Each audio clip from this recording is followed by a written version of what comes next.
All right, so the bone markings that you're going to be looking for on the internal perspective, we'll work our way from anterior to posterior. So anteriorly, there are two features that I want you to find as a part of the ethmoid bone. The base of this area, and if you see, it looks like it has little tiny holes in it. This area is called the cribriform plate.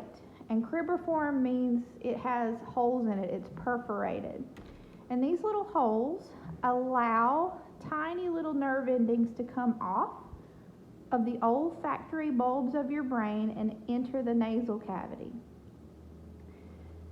So cribriform plate.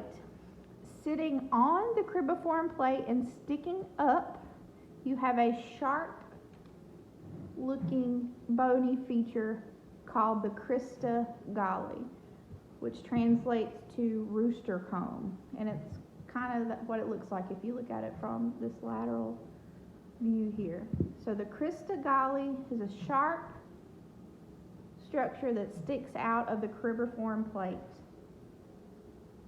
Working our way posteriorly, so remember we said this is the sphenoid bone.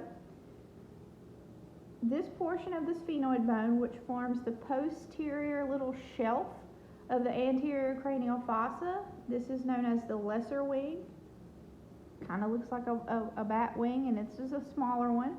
The bigger wing is known as the greater wing of the sphenoid, and it forms the floor of the middle cranial fossa. And last but not least, you're going to look for the sella turcica. And I mentioned this in the other video. This little indention, basically in the middle of the whole skull, is where our pituitary gland sits. So this area is known as the sella turcica, which translates to Turkish saddle. Again, making a home for our pituitary gland to live in.